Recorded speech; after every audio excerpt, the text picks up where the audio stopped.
Elections are over in Uttar Pradesh, and this is a very important issue. The real face, the true colors of the BJP are visible. And it is visible because this is the same government that kept incessantly talking about free ration to people in Uttar Pradesh and elsewhere in the country. You ask them on economy, you ask them on finances, you ask them on interest rates, you ask them on joblessness, you ask them on anything. The only answer that they quoted was, we gave free ration. Yes, you did. You weren't giving free ration from the BJP's coffers, you were giving free ration which the farmers in this country produced, and that was at the disposal of this country because of the Food Security Act. But today, Uttar Pradesh government has taken a decision that there are people who are ineligible, quote unquote, ineligible for ration cards and are enjoying these benefits, and they need to return their ration cards.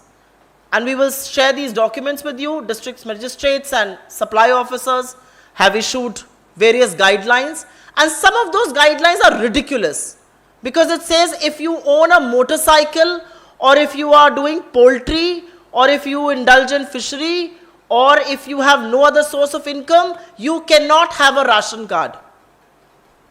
I mean, the only question that comes to my mind is, in the middle of the pandemic, when people were losing their jobs, when they had no incomes, they may have had a motorcycle. But what use of that was that motorcycle? That motorcycle wasn't feeding them. But the callousness and the brazen attitude of the government doesn't just end there. The government then categorically goes on to say that if you do not submit your ration cards, you will be penalized.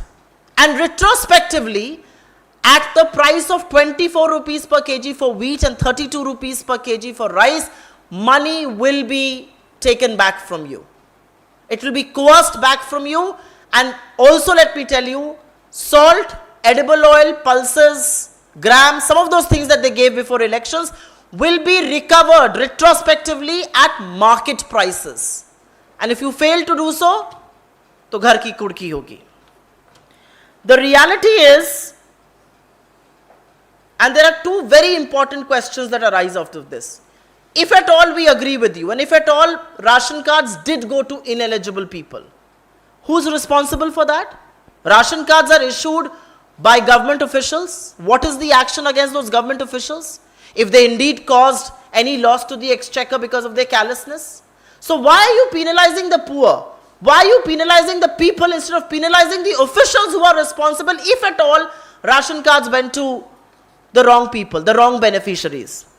The second and the very important question is, why did you not wake up to this before elections? Before elections, you were busy printing bags with pictures of Yogi ji, pictures of Modi ji, going to every household, telling the whole world how you were distributing ration. Why did you do that? Why did you not wake up to this reality? Why suddenly a month later you have woken up to this reality and you're withdrawing free ration? The reality is that you do not know what to do. You've got stuck in your own conundrum. And I will make a very important submission here, which is that the Food Security Act of 2013 categorically specifies who will be the beneficiaries in which state. They leave it to the states to identify the norms for beneficiaries, but the percentage of beneficiaries is identified by the Food Security Act 2013, and according to the Food Grain Bulletin issued by the Government of India in April 2022, just last year, in UP, 79.5% people in the rural areas qualify for be covered by the Food Security Act, and in the urban areas, over 64% people qualify to be beneficiaries of this Food Security Act. So if you are going to get people to submit their ration cards, how will you ensure that this number stays? How are you going to ensure that people are adequately covered by the Food Security Act? Because we are now going into the legal pitfalls of this.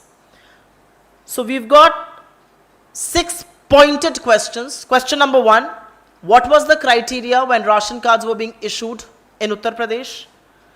Why has that criteria been changed retrospectively? If at all ration cards did go to the wrong beneficiaries, what sort of action is being taken against officials, and why are you taking action against poor people, and that too retrospectively? And if at all ration cards did go to ineligible people, how are the officials responsible for whatever loss to exchequer may have been caused? And more importantly, under the Food Security Act, How will the Uttar Pradesh government ensure that adequate people within the legal remits are covered by the Food Security Act? Because quite frankly, it raises the moot question and the moot point that we want to leave you with, which is that should governments be making policies, should welfare schemes be made in this country and will be made in this country, keeping elections in mind? And once elections are over, damn the people, let's move on. And that's exactly what is happening here. When elections were not happening, you were willing to distribute free ration to anybody, whether they were eligible, ineligible, wrongly eligible, I don't care. But once elections are over, you are actually attacking the poor at a time when 84% people have reported loss of income, unemployment levels are at over 8%, and this country is seeing unprecedented price rise. We will only urge the Modi government and the Yogi government to rethink, to stand by our people and to ensure that not a single Indian goes to bed hungry. Because with what they are doing, the next thing we will see after price rise and after unemployment is mass levels of poverty, which will lead to undernourishment and hunger. Thank you.